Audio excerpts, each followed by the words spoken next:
Hi, you're listening to Baachu Talk, a podcast for government services professionals. My name is Baachu and I'll be sitting down with the government leaders, outsourced business services leaders, doubted entrepreneurs, BCSC and independent policy think tank leaders to share their stories, discuss their career and learn about the values and collective impact in our society.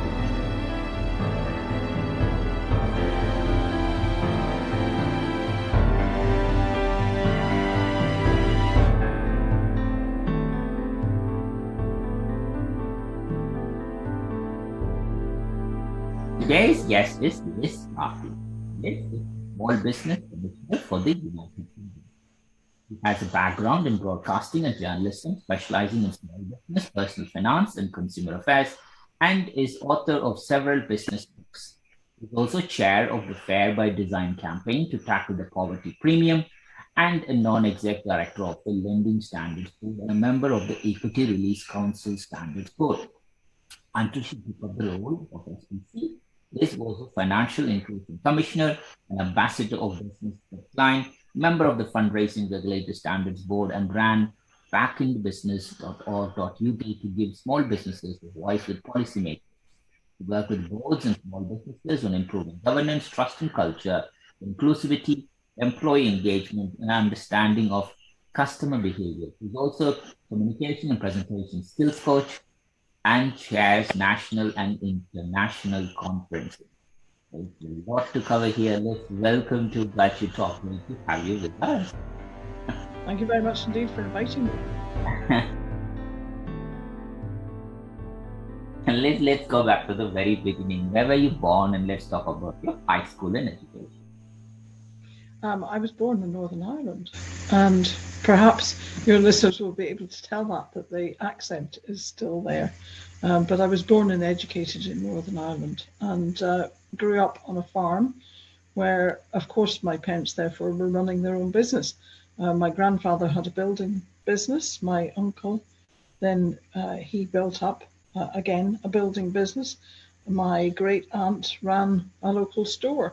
So we were brought up in a small business background with, I suppose, the understanding that it was an option for your career was to run your own business or be freelance. And I've basically been freelance for most of my career. Any fond memories, early memories of growing up in Northern Ireland comes to mind? Well, I think when you're brought up on a farm, the fond memories are always about the countryside and the animals. And I love animals. I've got a dog and a cat. I would have many more if I didn't live in the centre of town. But if I were ever to write, I suppose, the fun book, it would be about the stories about the animals because they're absolutely wonderful characters, very intelligent, and I think I've had every kind of possible pet other than a goat, because my mother drew a line. She drew the line at goats because goats eat absolutely everything. So that was the one creature I wasn't allowed as a pet. So, growing up in Northern Ireland, and what was your first job?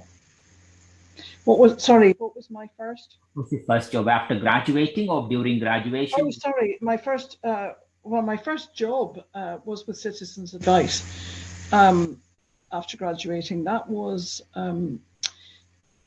I think that was one of those really lucky situations that I fell into. I had just been offered a role with the civil service and actually offered a job in the Foreign Office. But at the same time, I had seen an ad for Citizens Advice, and it seemed to me like the kind of work I would really like to do because I've always loved people.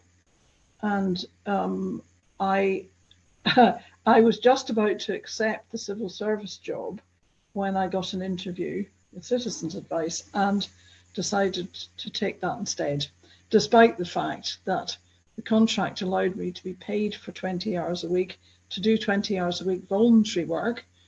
And I think the salary was about a tenth of what I would have earned in the civil service. But I was lucky enough to decide to go down that route.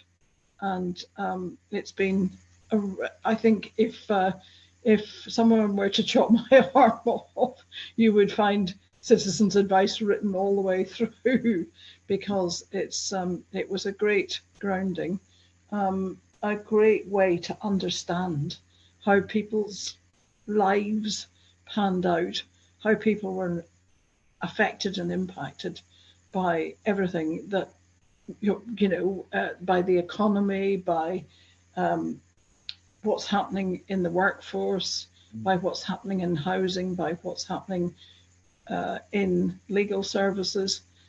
It was a really, really interesting job, and I stayed in citizens' advice for 5 years, and then moved to the BBC to set up what was then the pilot scheme for the BBC's action line. It became the BBC's action line after we'd run the pilot. So it was in effect a citizens' advice for the BBC.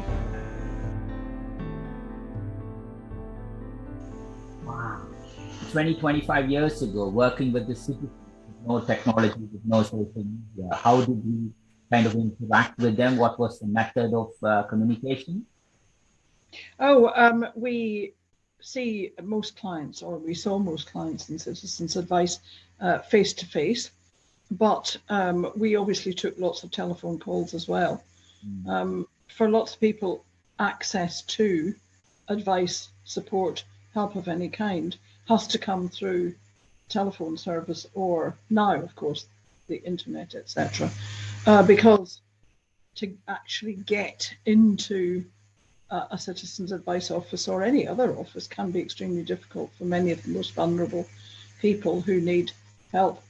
And so we may not have had the technology that we have now, but we did do face-to-face, we did do telephone calls, and we did do home visits at that time. If somebody were unable to get to the office and the case was too complicated to deal with by phone, we would certainly go out to those clients. We'd always send 2 people out to see a client if necessary.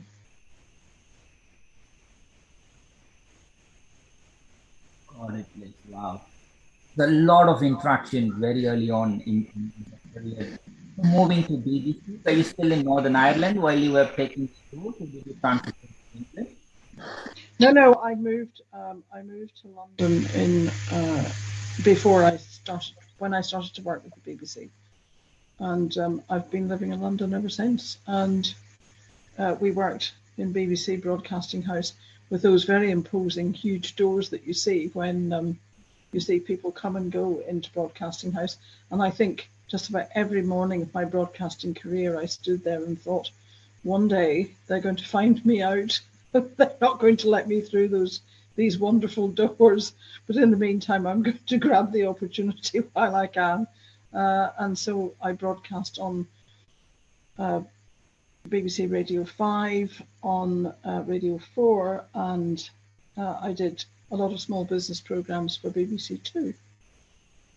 So I've mostly worked in broadcasting for the BBC, but also done some broadcasting for Discovery and Sky, and various of the commercial radio stations like LBC and Talk Radio.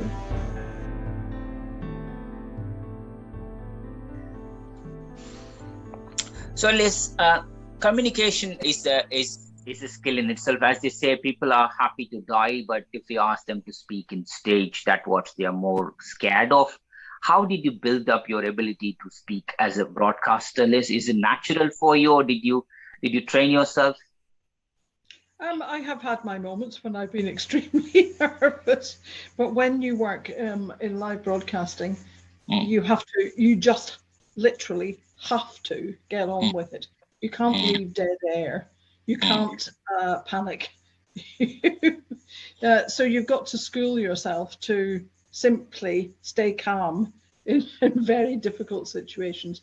And I've been in all sorts of odd situations over the years. For instance, I was broadcasting from the top of BT Tower in London into 5 Live, when all I could hear in my headphones was Radio 2. So I had no idea whether I was actually broadcasting on 5 Live. I knew I wasn't broadcasting on Radio 2 because I was hearing the content and I wasn't included in the content. But it can be extremely difficult when you're broadcasting live to get somebody else to understand that there's a problem in the background. I've been in the studio in Radio 4 when all the lights have gone out, and I've had to try to read my script by the light of the clock. So when you've been in situations like that, you learn that what's the worst that can happen? The worst that can happen is that, you make a mistake, you have to say, oh, the lights have gone out in the studio. You have to say, oh, I'm terribly sorry, but we will have to take the programme off air. You just carry on. You just carry on. And you learn a lot as time goes by. It gives you a lot of confidence that you can just carry on. Wow.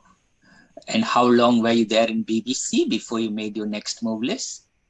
Well, I suppose I've always worked. Once I started working for the BBC, it's only in the last year that I've stopped working for the BBC.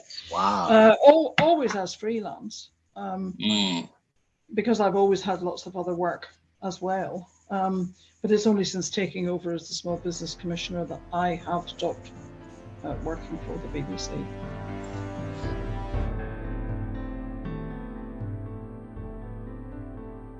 When did in your career you decided to go freelance, Liz? Because that takes a lot of courage in itself, right? Coming from Northern Ireland, working in London, safety, security, in a fixed permanent role, moving to freelance. When did you make the transition? Why did you make the transition? I think it was made. I think the decision was made for me, really, because when I first went to the BBC to run the pilot for the BBC's action line. So as I called it, a citizen's advice for the BBC. Once I'd set that up and run that for a year, that option was taken away from me, and I had the option to go back to citizen's advice into full-time work, or to stay as a reporter with the BBC, but on a freelance basis. And I opted to take the freelance work at that point. And I think it was I did take a chance. Yes, I did take a chance. But it wasn't something that I found frightening. And I suppose that's because of my family upbringing and the fact that we'd always, I'd experienced what it was like to run your own business and be your own boss. Correct. And I think I quite like that, and I like the flexibility. And yes, you do as a freelancer take all the risk, but you also have a great deal of flexibility, and that's very attractive. 100%, Liz, 100%. So from BBC, you also took up varied roles, Liz. I think. Yes. Talk us through those roles, Liz, because those roles are fascinating roles. I mean, like Financial Inclusion Commissioner, then you work at a lot of boards on the Trust Regulator Standards Board. Yeah, please do talk us through all those things, Liz. I think that was scarier, becoming a non-exec director and becoming a trustee. So I've worked as a trustee in charities. I've worked as a non-exec director for organisations like the Financial Services Compensation Scheme. I've been on panels, the NHS Equality and Diversity panel was extremely interesting, and I learned a lot about inclusivity, not just diversity, but inclusivity and the value of being inclusive in all sorts of different working environments. The Financial Services Compensation Scheme is a wonderful scheme that is the scheme of last resort for a lot of people who have saved money and might otherwise lose that money. And so it's a very valuable organisation where people are doing a really good job for other people who might otherwise be left without their savings. So, for instance, if in 2008, when we were in the middle of the financial crisis, if people faced losing their savings because one of the banks were to go down, then the Financial Services Compensation Scheme is the scheme of last resort that steps in. And as a non-executive director on that board, that was a huge learning curve for me. And I worked with a lot of really experienced, brilliant people who were always very kind and generous with their time and their advice. And so you do learn an awful lot from the other people that you're working with on these kind of boards. And it's also really interesting because if you're working on more than one board, then you're taking valuable insight and experience from one situation to another situation where you may be able to say, we too could try to do it this way. We too could try to do things differently. And so the charity sector learns from the commercial sector through non-exec directors and vice versa. So, and I think that is really valuable. On a lot of the standards boards, then it is about setting standards. Which you're not necessarily talking about regulated situations, but you're talking about voluntary codes of practice, for instance. And when organizations sign up to a voluntary code, it's voluntary to the point at which they sign up, but they are then committing themselves to adhering to the criteria set down in the code. And so then you're always thinking, are the codes fit for purpose? Do the standards that we're writing fit today? Have circumstances changed? Do we need to make them better in order to protect the end users, the consumers? And so those kind of rules have always fascinated me, because ultimately you're always thinking, is this of a high enough standard to protect the people who are using these products? And I think that's very important. Totally. As you rightly said, some are regulated, some are voluntary less, but either way, there's responsibility for both the bodies, whether it's regulated or voluntary less. How did you find yourself working on those two bodies less? One is, okay, you need to bring everybody together. So it's still voluntary, but you still need to make them adhere to those codes. SBC is one, whereas the other one could be regulated. Can you just talk us through the dynamics between those two differences, please, Les?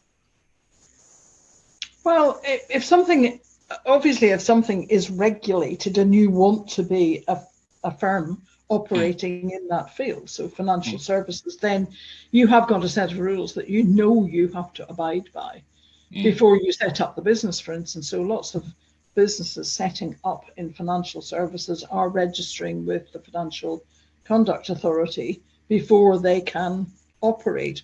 And so they know very clearly what those rules are.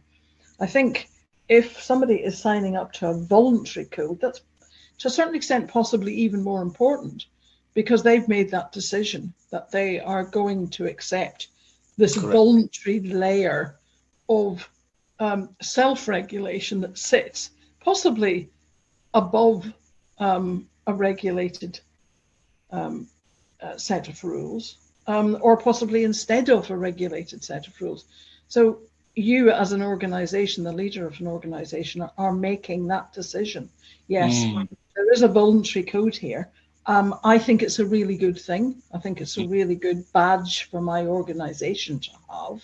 And therefore, I am going to sign up to that. So if you take the prompt payment code, which is administered by the Small Business Commissioner's Office, that is a voluntary code, but the 3,400 organizations that have signed up to it have said, yes, we're going to volunteer at this point to sign up to this, but then we know that we must adhere to the rules that we have committed to adhering to. So we know within our organization that this is the right thing to do. Yes. And therefore it's the sign of the fact that we have signed up to the right thing to do. So if you want to be seen to be an organization that's doing the right thing by your customers, then voluntary codes are a really important thing. And I think that it is that signal that there's a lot of thought has gone into it at board level, at executive level, before taking that step. And so it's a really valuable commitment to make. Totally, Liz. Liz, I think, there are a few interesting roles that you took, Liz, because most of these boards, I don't think many people will be aware of it, even though it's, I've known one or two, but not everything. Shall we quickly talk through what these boards do, Liz, if that's okay? For the Fundraising Regulator Standards Board, what do they do, Liz? They regulate how fundraisers, so charities, for instance, that use people to collect on the street, for instance, how do those people behave? What is expected of them when they're out there on the street? How do they approach members of the public and ask for money? If they're using fundraising behind the scenes, so they're advertising, and we see a lot of ads coming up to Christmas, what are the rules that sit behind those ads? How do we make sure that organizations are adhering to the standards that have been set for their fundraising? So it is as simple as that. But if you are on the standards board, you're always thinking to yourself, are the standards high enough? Will they protect the people who might be asked over the phone to donate, or who might be asked on television to donate, or asked on the street to donate? Are those people protected enough by the standards that we've set down? So the fundraising regulator does that. The Lending Standards Board looks at standards of lending. How do the big financial institutions lend to customers, individuals, or how do they lend to small businesses, for instance? What are the standards that we need to set in the code that will protect those individuals who are borrowing, those customers, those small businesses who are borrowing? And that's what standards boards do. They look at what are the real safeguards we need to put in place to make sure that the end users are well enough protected. Wow. And it's the same thing for the Equity Release Council Standards Board as well? Yes, the equity release is a range of products for people who would like to release some equity from their properties. And so obviously it's very important that those people are protected, that they don't regret having made the decision to release the equity at a later date. And so there are constant changes being made to those standards to try to raise the bar, increase the level of standards that the companies signing up to the Equity Release Council have to adhere to in order to protect the people who are using their products to release equity from their houses. Wow, it's fascinating, Liz. I'm sure many of the listeners will be searching what these boards are. Looks like there are so many boards in UK, and quietly they are doing the job with not much fanfare about what they actually do, what these members are. That's the greatness about these boards, Liz. Before you took maybe we need some more fanfare, because maybe people do need to know. Yes, that, there are organisations working in the background to try to do their best to protect customers. So perhaps we do need more publicity, awareness, and fanfare.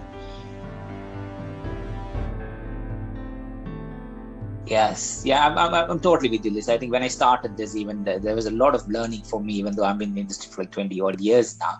And this is like a minefield, as you rightly said. It's amazing. So before you took the role as the SBC, Liz, you were also Financial Inclusion Commissioner. Let's talk us through about that role, Liz. Financial inclusion. Well, we have about 14 financial inclusion commissioners on the Financial Inclusion Commission, and there's a range of people from university professors, people working in the banking system, in insurance, who are really interested in looking at how we make financial products of all sorts and financial services across the UK as inclusive as possible for everyone who needs to use them. So how do we make sure that anyone who needs credit gets that credit that they can afford over the lifetime of the product and over the period of years that they need to use that product? How can we make sure they're not excluded from really important financial services because perhaps they they aren't online? How do we make sure, for instance, that people who need access to cash have access to cash? So it's all about making sure that the people who need products and services aren't excluded from those products and services. And so the Financial Inclusion Commission, it lobbies Parliament, it talks to policymakers, it talks to various organisations about how we can do things better, how we can make sure that people are not excluded, if at all possible, from new products and existing products and services. Got it, Liz. Liz, at this point, I just want to land this question. Liz, what fascinates you working for this sort of institution? Because it looks like, it could be financial inclusion, business deadline, fundraising regulator. Something behind should have told you, Liz, go here and, make an impact here. What fascinates you about these sort of roles, Liz? Why do you take up these roles? And I'm just trying to get into you. I'm sure I've asked myself that many times.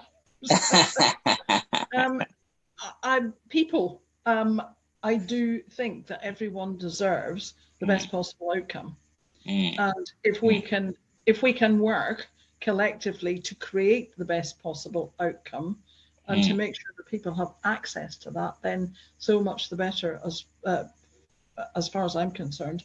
I think it again comes from my background. My parents, although they ran their own business, also my father was on lots of different boards. He was involved in local politics. My mother worked for lots of charities.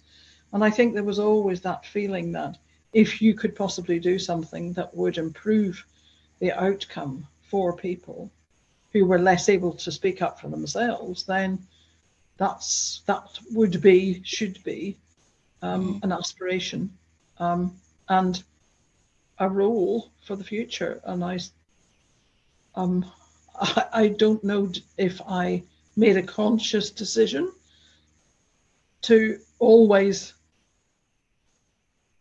try to help if at all possible. I don't know, or if it simply was part of my upbringing. Yeah, it's a blessing, Liz. I think please do continue to take this sort of roles, and even for you to joining this, sharing this message, I'm sure it will inspire a lot of Liz's in future. And I also would like to say, Bhaskar, though, that everybody's got something to offer.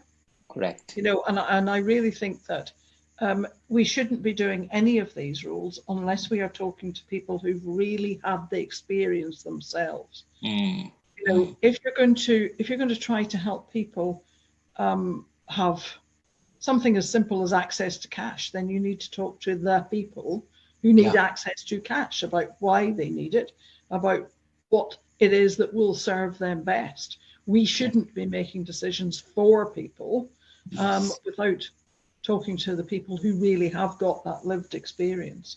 So if we look at the poverty premium, for instance, there are people who are paying more for things like utilities, for instance, simply because they're on a low income. Now, we need their input.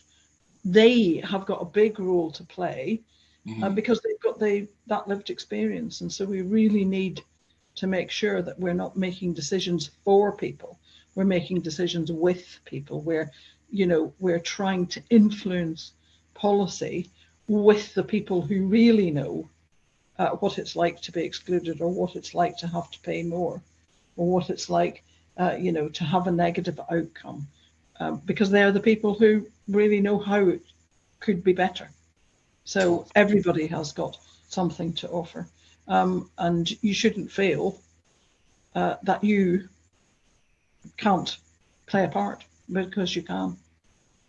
Wow, very powerful, that one, Liz. Thank you. Liz, Small Business Commissioner. Let's come back to the preferred topic now. Talk us about your current role, Liz, and 6 months into your current role. Any key observations?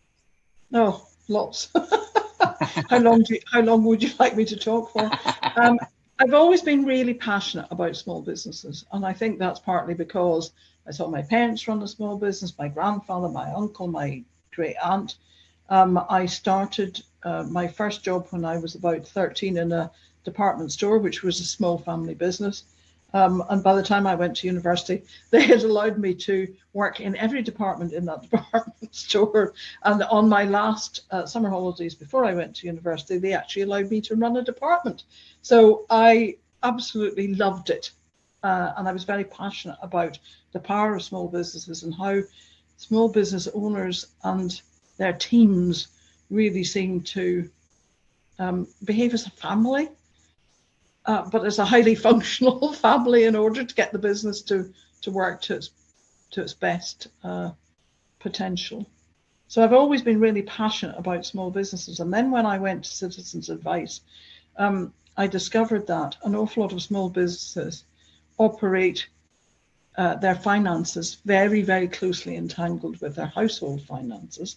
So if the business isn't doing well, the household is struggling. If the household is struggling and not able to pay the bills, chances are the business isn't doing very well.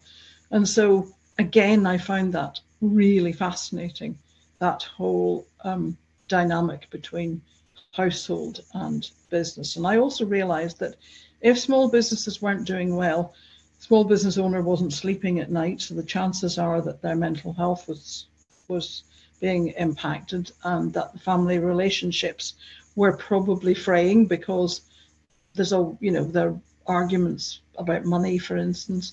And it's so very, very easy to see why a successful business one day with the, wrong business environment can become unsuccessful very quickly and can take a whole family down with it to a certain extent, where you can see a relationship breakup and possibly even homelessness. And so it was, I was just always really fascinated by small businesses. So I've worked, I suppose, in citizens advice with small businesses. I've worked in broadcasting and journalism with small businesses. I've written books about small businesses. I've met a lot of people running their own small businesses, hugely successful ones, sadly unsuccessful ones. And I suppose when this job came up then, it seemed like an ideal opportunity. And I had quite a few friends that I've worked with over many years who said, you should go for this job. 6 months in, I'm really looking forward to Christmas because it's been so busy. But I've realized that the organizations that work with small businesses are all just about as passionate as I am. We all want to do the best we possibly can to see small businesses through, what is an extremely tough time. But I've also realized that there's huge amounts of optimism out there. Small business owners, particularly young people coming in and setting up small businesses now, can see opportunities, and they're prepared to do just about anything to grasp those opportunities and really reach their aspirations. So there are a lot of, even in this very difficult time, a lot of really interesting, wonderful small businesses being set up and succeeding. But I think I've realized that the role of the Small Business Commissioner is quite small, because it is about making sure that small businesses get paid quickly. And what I have really realized is the importance of that old phrase about never taking your eye off the cash flow is as important now as it ever was. You really do need to have the money flowing through your business in order to tide you over when times get tough. And if you're not being paid on time, you're not being paid really quickly. If you're having to wait 4 months to get paid, then for a lot of small businesses, that is the thing that really makes it impossible for them to continue. So we're working really, really hard to convince bigger businesses that their smaller suppliers need to be paid more quickly. They can't wait 60 days, 90 days, 120 days to be paid. They need to be paid within that 30 days. They need certainty as to when they're going to be paid. We're working with the small business organizations and small businesses to say, you are the talent that drives the success of bigger businesses, and therefore you do have the power to say, no, please, I really need to be paid much more quickly than 60, 90, 120 days. Please, can you pay me within 30 days? Otherwise, I can't accept this contract. And we also need to make sure that the bigger businesses put this on their governance, on their board agenda. Boards need to be saying to their bigger businesses, how well are we treating our small suppliers? I think investors are increasingly asking that question. Talented people coming out of universities and further education colleges and schools are asking that kind of question. How well do you treat your small suppliers? It's a really good indication of how well you treat your employees. And so we're trying to pull all of that together to shift the culture, I suppose, that says it's okay to pay your small suppliers in 120 days. It's not. Wow, 100%, Liz. As a small business myself, as you know, SBC, PPC, it's been a blessing for me because we have utilized the services to our advantage ourselves. Just reminding the big businesses, hey, you have been a signatory to PPC, but for some reason, while it trickles through your company, somebody misses it, somebody doesn't appreciate the impact that it takes. And then end of the day, once they are aware of this, they always come back to do it. So why do you think, because you mentioned close to 4,000 companies have signed it already, and why do we need to become a signatory for PPC? Yes, you're talking about the prompt payment code. I think it's slightly misnamed. I'd like it to be called the quick payment code. But what you're doing is, as a bigger business with small suppliers, working with you, you are signing up to say that you will pay those small suppliers within 30 days. And it gives that small business, that small supplier, the certainty to know that the money will be in their bank account within 30 days. And it's the certainty, it's uncertainty that kills small businesses. If you don't know when you're going to get your next payment coming in, you don't know how you're going to fund your business in the meantime. And it can be really difficult for small businesses to get working capital. At the minute, we're hearing from a lot of small businesses saying the only thing that they're being offered by their banks, for instance, is an overdraft. I had one small business say to me last week that they'd looked into invoice financing to tide them over and realised that it would cost them more than an overdraft. And so actually an overdraft was a better option. But for all of these small businesses, that means their margins are being cut. And we all know at the moment with the supply chain situation and the rising cost of materials and the difficulty in getting staff, small businesses are really struggling to compete on the wages front. They're struggling to buy the materials at scale. And so the bigger businesses are better able to ride out the storm than the smaller businesses. And so I think it is important that the bigger businesses sign up to the prompt payment code, because they're looking at internally their own payment processes and saying, yes, we can identify our small suppliers. We have the processes in place that will allow us to pay them within 30 days. So therefore we will sign up to that. And as the administrator of the prompt payment code, the Office of the Small Business Commissioner is very keen to help businesses get ready to sign up for the code. So if you are thinking about signing up to the prompt payment code, it is a badge that says, I'm doing the right thing. We are an ethical business. We are treating our small suppliers well. And that gives out a very good message. It's a good reputational enhancement tool. And if you are thinking about signing up, we will be only too pleased to help you to get ready to sign up. Nice, Liz. Liz, because I did notice some of the signatories have been, suspended, dissolved, or dormant. How does that been categorized, Liz? This is not something that I can really tell you much of the detail of, because I'm not the person who on the team who is the expert on the PPC, but we do have a compliance board, and that compliance board is made up of representatives from different small business organizations, and they make the decision as to whether or not an organization is in breach and therefore should be suspended.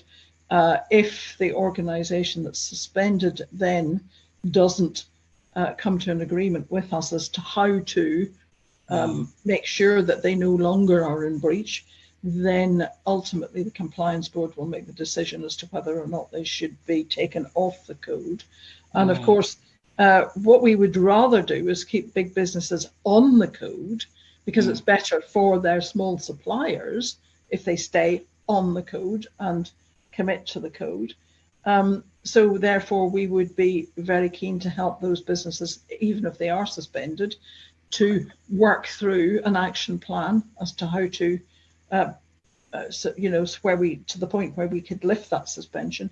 And we'd also be very happy and keen to work with businesses that are ultimately taken off the code to get back onto the code, because it's all for the good of the small businesses. So there is a process in place to allow us to tackle breaches as best as possible in order to get the business back onto the code, if at all possible. Sure, Liz. And if just as an example, Liz, I'm a small business and I'm working with the biggest supplier, and the biggest supplier didn't pay me within, say, 60 days or something, and there is a complaints procedure within, and that big business is part of PPC. Assume scenario one, they have signed up to the prompt payment code. I'm raising a complaints procedure. What happens, Liz, after I go to the website, fill the form, click send? There are two different things here, and one is on the prompt payment code. If you complain to us, our job is to work out whether or not that company that you're complaining about is compliant with the code. It's not actually to get you your money back, it's to make sure that the organization is compliant with the code. Now, as a byproduct of that, it is highly likely that they will realize they've made a mistake, and they will make sure that you get paid.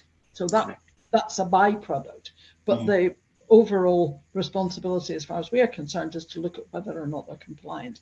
If you come to us, though, through the Office of the Small Business Commissioner, we run a dispute service. And if you have a dispute with a company, then our job is to get you your money back.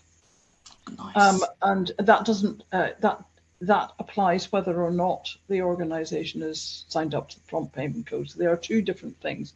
There is the prompt payment code and the signatories, and then on the other hand, there is the dispute resolution service for small businesses with their bigger customers if they're unable to resolve them themselves, and we will try and help you therefore at that point under that dispute resolution service to get your money back. Wow.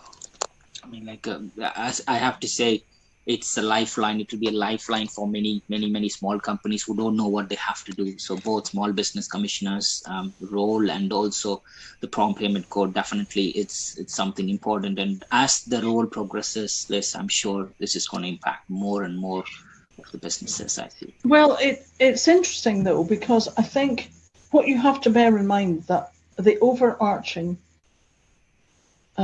consideration for a small business is, if I complain, will I get future work from this customer?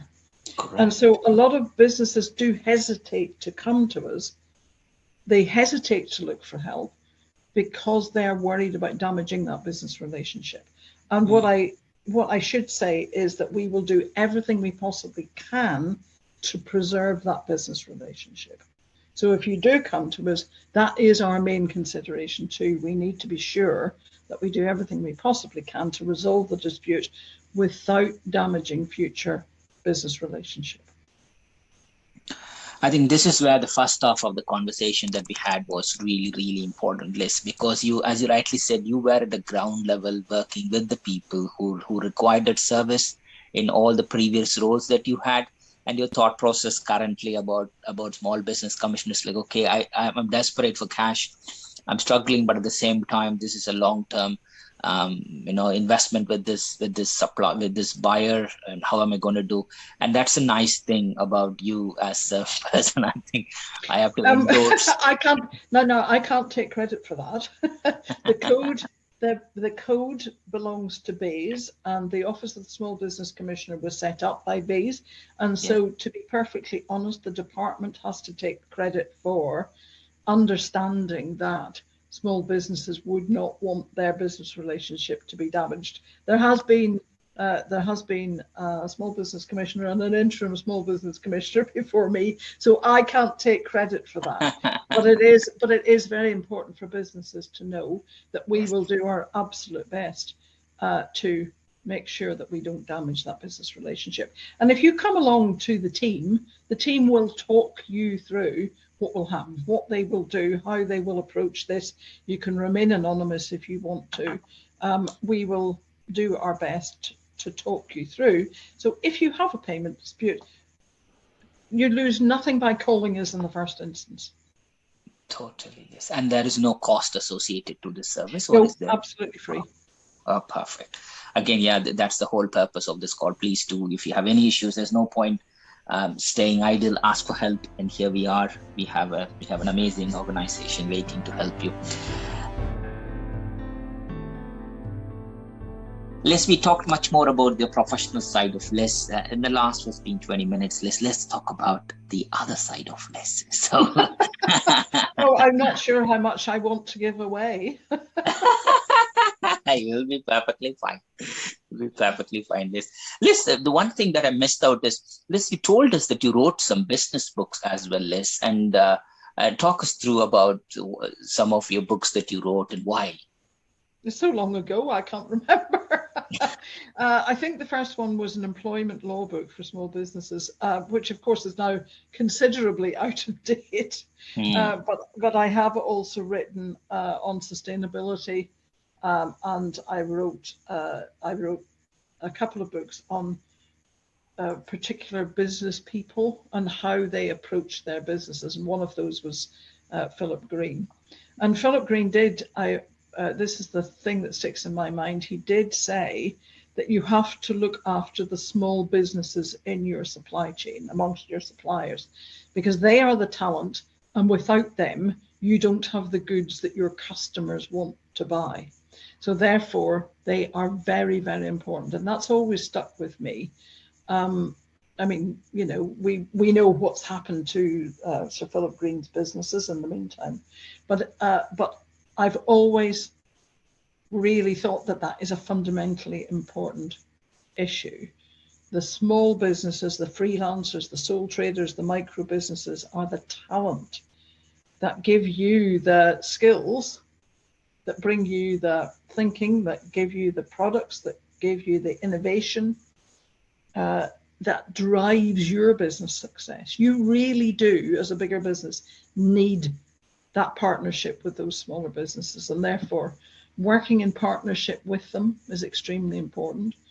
If you can work in partnership in a way that allows them to get paid on time so that they can carry on thriving and perhaps even grow and create jobs and take on people in their immediate environment, in their immediate local area, then, you know, that feeds into the levelling up agenda, for instance.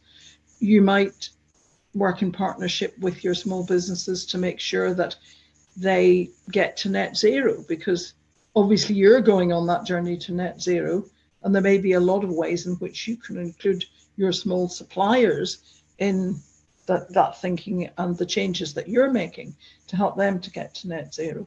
You might be able to help them to become digital if they're not digital already. There are all sorts of ways in which you might be able to help your small suppliers at very little cost to yourself, but in a way of partnership working. That means that you, you can be sure that they will still be there when you need them, and you need their goods on your shelves or their services for your customers. Well said, Liz. Well said. Let's jump into the random questions round, rapid random questions round. Less fast. Don't think too much. Whatever comes in is the right answer. So tell us 3 things not many people know about you, Liz. One, that I had an altercation with a hippopotamus in Malawi and have several scars from the resulting crash into a plate glass window. Very, very scary. That I used to love riding horses, but unfortunately haven't ridden horses since I left home and left the farm. 3, I don't know, 3, that I kill every plant I think that I have ever, every house plant I have ever had has died within a probably 3-week period. So I have very, very bad relationship with houseplants. That's amazing, Liz. I really like it. I'm glad that you told us. It's the same, I think, because you need to know the seasonal part of how the plants grow. So many times I've killed many plants in the garden thinking, oh my God, this is dead. But then those plants only grow during the summer or during the autumn phases. You know, I mean, like, yeah, that's good. Thank you. Thank you for sharing that, Liz. Liz, what's the most amazing true story that you have heard?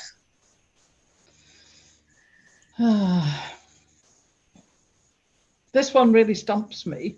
And I'm not necessarily sure that what I think is amazing, you would necessarily think is amazing. I think that one of the stories that really sticks most with me, rather than amazing, is unfortunately one of the clients that I had in Citizens Advice, and she had been brought by the police to my office, and local police knew that I would be in at 8:30 every morning, and she was waiting for me at 8:30. A local officer had brought her there. She had travelled overnight in order to get to a safe place because she had been badly beaten by her partner, and she was blind. And I think that's one of the most amazing stories for me, that woman had. They found somehow or other the strength to leave an abusive relationship, knowing that she had nowhere to go, no one to help her, and she was blind. And I have just always found that one of the most amazing, inspirational stories in a way, because she found that strength, that inner strength. Definitely, yes, that's a very powerful one. Thank you for sharing this. Liz, what movie or book character are you most similar to? I don't know, but my favorite movie is The Shawshank Redemption. Nice. That's always been a favorite for a lot of people. That's nice. Absolutely. I love it. I love it. I don't know that I'm particularly like the characters, but again, I think it's how things stick in your head. I don't know if you've seen Isle of Dogs. I think I'm possibly more like one of the dogs from Isle of Dogs. Yes. than I am a human character. So if you could become invisible for a day, Liz, what would you do?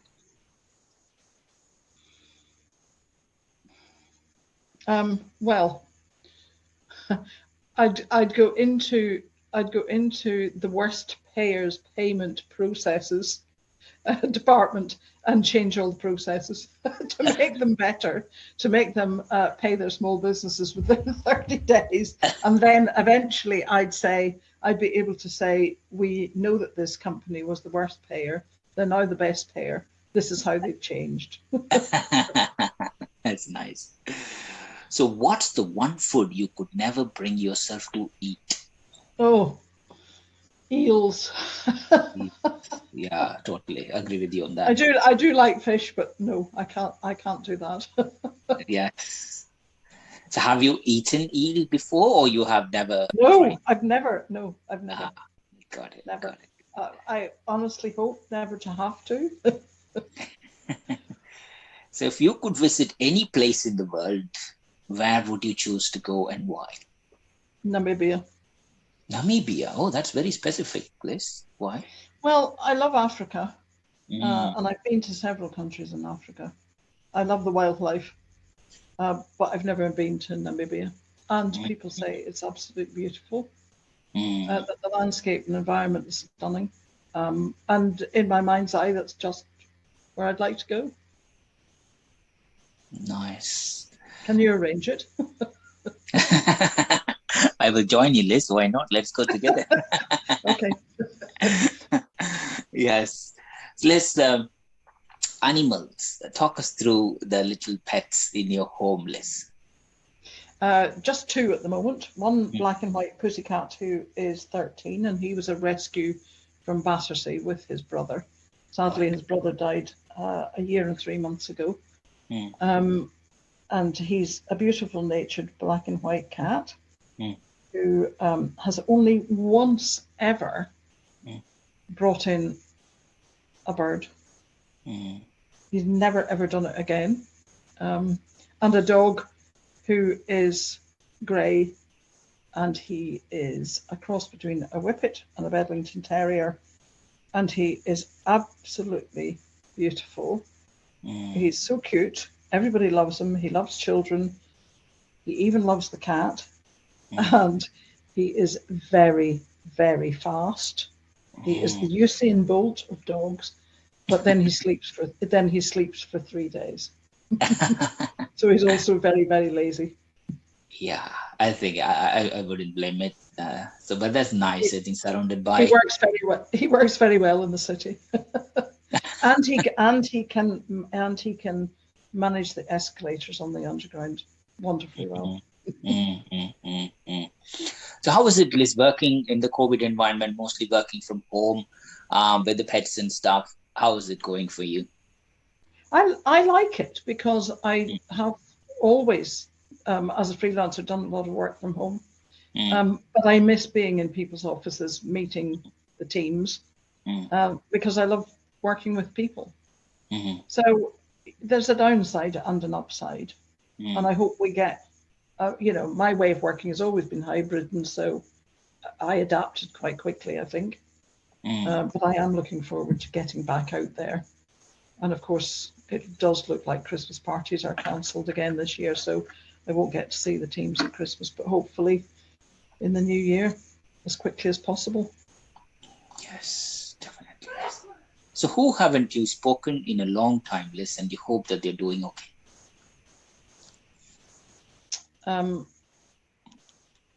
I have a friend in France who I haven't spoken to in quite some time. I do hope she's doing okay. I have no reason to think that she's not, but I think she must be very busy because she hasn't replied to my latest emails. And I think about her a lot. Got it. I know you are a very busy person. You enjoy work. You start early, you finish late, Liz. How do you keep yourself physically, mentally active and sane? Oh, Dog and I go out every day. Eventually he will say to me at some point during the day, right, it's time to go now. You must stop working. We need to go for a walk. So we'll do that. And we meet lots of fellow dog owners, so we know he's got lots of friends. I've got friends who walk dogs, and it's really great to meet up with them. And of course they come from all sorts of different backgrounds. they're painters, they work in marketing, they work in advertising agencies. And it's great because you get to talk to lots of different people, although we're all working from home, working in different sectors, a lot of them running small businesses. So you get a lot of insight from people about how their businesses are running, and we do always, if at all possible, use small family businesses, so small family restaurants or pubs and so on, not parts of chains. And I do like to get to know those people running those businesses so that I can always talk to them about how the business is doing and how any particular crisis is impacting on them at the moment. So for instance, I do know that family restaurants around here are finding it really, really difficult. They can't afford to pay bonuses when they take on staff in the way that the bigger businesses can. They are struggling to get people who are already trained because the bigger businesses can pay higher wages. I know that they're finding it difficult to get all the right ingredients, for instance, for the meals on their menus. Sometimes some of them are having to choose between being open at lunchtime and being open in the evening. So this is not the way they expected to come out of the pandemic and get into recovery. And now, of course, they're facing cancellations for Christmas parties and Christmas lunches and so on. So I suppose I still do a bit of work even when I'm not at work. But I just find people's businesses fascinating, and I find people's stories fascinating. And so it's always great to hear what they are experiencing. And again, it's that lived experience. Totally, Liz. I think I have to say, Liz, whoever recruited you, it needs to be given the bonus or whatever. Because... I don't know. Hang on a minute. I've only been there for 6 months. You might not be saying that in 6 months' time. No, Liz. I think, for somebody, for any questions, you somehow connect to small business, Liz. I'm sure the listeners will be able to catch that. I mean, it's, your body, your mind, your every single cell for some reason works for the small businesses. And you know what? It's an absolute honor to have you here, actually. Let's just continue. So, Liz, do you have a favorite pop group, or do you listen to a favorite song or a music? I come from Northern Ireland. One of our biggest stars is Van Morrison. I've always been a big Van Morrison fan. So yes, I do tend to listen to rather more Van Morrison than some of the other members of the household like. Nice. So, if you are allowed to take only three things you are allowed to eat for the rest of your life, what 3 food choices would you choose, Liz? I can't do without tomatoes. I have to have tomatoes because you can make lots of meals if you have tomatoes. I don't eat meat. I very, very rarely eat fish. So I wouldn't miss those. I don't often eat. I like cheese, but I don't often eat it. I'm afraid my favorite day's meal is granola for breakfast with yogurt, something with tomatoes, possibly a pasta or a rice or a bean stew with tomatoes in the evening. I'm not really that hard to please in terms of, what I would eat. So don't let me go to a desert island without a lifetime supply of good granola, lots of tomatoes, and, really the wherewithal to make really nice fresh bread. That's you sorted, Liz. Liz, I mean, people normally say, I would like to have a steak with this and that, but you have been very simple, Liz. That's amazing. No, I can't eat one of those cows that we used to have on the farm. No. That's nice, Liz. Liz, looking back, very, very successful career, lots of touch points with people. So if you're writing a book about your career or about yourself, Liz, what would you name it? Oh, you do realize that when it comes to writing books, the thing that takes up most time is coming up with the title. Yeah. True. So I'm not sure. I'm not sure that we can do that in such a short space. No. This is the problem of having a broadcaster in the podcast list, because you've been doing this for a while. Normally other people will just be zip, just go, because so what that means is we can expect a book from you then, Liz, think it through. Without a title. Without a title. Yeah, even that's a good title, without the title, which is good. Liz, who are the people who have been the most influential in your life and career? I think my grandfather and my father. My grandfather, not my mother's father, and my own father, I would say. Wow. And in your career, Liz? Both. Oh wow, okay. My grandfather always said that everyone is good. Sometimes you have to look for the goodness, but it's there. And my father was the one who taught me you can do anything you want to do if you put your mind to it and you work hard enough. Wow, very powerful. Liz, who's the kindest person you know?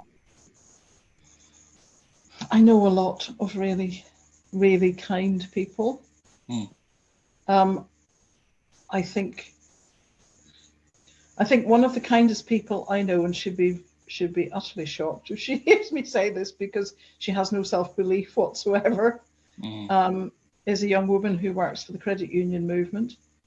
And she is just utterly determined that she will do absolutely everything that she can do to help people who come, into her credit union, but also the people who work in the credit union movement and the people who, and I don't know how much you know about credit unions, but they are basically community banks.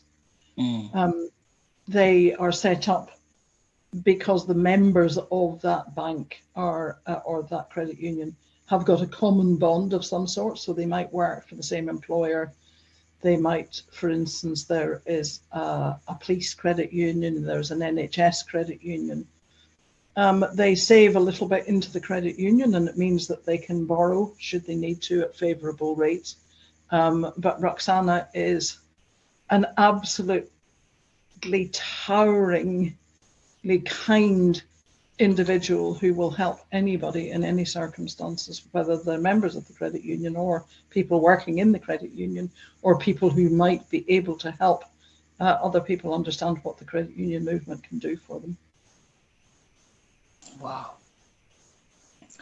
That's nice, Chris. Everybody needs Roxana in their life. And yes, we do. We do, but I wish she believed that. Yes, nice, Liz. Liz, what advice would you give any leadership aspirant who's looking to pursue a career similar to yours in civil service? Don't. If you want to earn a lot of money, then don't. Because I think I've taken opportunities rather than certainly when I turned down the job with the Foreign Office for about 10 times as much money as the job in Citizens Advice. I think I set the chart. I set by that was the start of a career that didn't pay an awful lot of attention to how much I was earning. So if you want to earn money, perhaps be rather more systematic about it and think about where you want to get to next. But if you don't mind whether or not you earn a lot of money, then take the opportunities that feel right at the right time. And just keep listening, because if you listen hard enough, you'll always hear somebody tell you something that will be extremely helpful when you come to make up your mind about the opportunities that you're given. Wow, it's very, very powerful advice, Liz. Liz, what's something you are looking forward to in the future? Well, I'm really looking forward to 2 weeks off over Christmas because another thing that people probably don't know is that I've not had more than a week off at a time. Throughout my entire career. So I am looking forward to 2 weeks over Christmas, which will be really, really nice. And just really, it would be lovely to be able to have a Christmas Eve with all our friends around the table, but it's not going to happen this year. So I'll look forward to that for next year. Yes. Liz, is there anything else you would like to share to listeners? Liz, we talked about your early life, career, small business commissioner, its purpose, few random questions, people in your life. Any last things that you would like to share to the listeners, Liz, before we close the episode? Oh, I think they've probably had enough of me by now, don't you? No, not at all. You're very kind. You're very, very kind. But I think the listeners are probably saying, right, enough now. No. Thank you. No, I don't think so, except that if you are a small business, if you have got any problem with a payment, if you're in a dispute that you can't resolve with a bigger customer, then give us a call. Even if you decide that you don't want us to take up the dispute on your behalf, it might be that when you talk to a member of the team, you get some advice that will help you to find a way to resolve the dispute yourself. So, our caseworkers have been working on these cases for a long time. They will talk you through. So even if they don't take it up on your behalf, you might just get a nugget that helps you to resolve it. And sometimes even just saying we've been in touch with the Small Business Commissioner's Office is enough to get it resolved. Totally. If you're a big business listening, can I just say that sometimes it comes as a real surprise to the people in your payment department that the £300 bill might be more important to pay than the £30,000 bill. For instance, and I'll just leave you with this one case, we had a woman who contacted the office on a Friday afternoon and had no money left to pay for food for her children for the weekend. And she had been promised that her bill would be paid this week, last week, the week before, and it still hadn't come through. And when the caseworker talked to the payment department of the bigger customer, they were utterly shocked to realise that a small business person might be dependent on that £300 bill. And they simply said, we thought that could wait till next week. And it was paid straight away. So don't assume that the £300 bill is not as important as the big £30,000 bill. It could be the difference between feeding your children for the weekend and not. That's really profound, Liz. I totally agree with that. I'm sure the listeners, both small businesses and the big businesses, have a lot to take away from this. And so many people like me who are inspired by you, Liz. Thank you so much for joining Baachu Talk. It's been an absolute privilege and honor to have you with us. Stay healthy, stay happy, Liz, and continue to inspire everybody around you. Wish you all the great Christmas and lots of love to your little pets and your family in Northern Ireland and everywhere. Thank you, Liz. Thanks for joining. And thank you. And it's been a delight to talk to you. And hopefully we will meet in the new year in person. I know we've met online, but a couple of times now, but it would be really nice to meet in person. Definitely, Liz. Definitely. Thank you.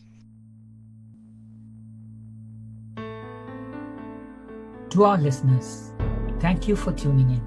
Please do visit baachu.com/Baachu Talk podcast to this specific episode link to everything that was mentioned in this episode. Don't forget to subscribe, review, and share Baachu Talk podcast with your loved ones. We will see you at the next episode with another special guest. Until then, it's Bhaskar Sundram from Baachu signing off.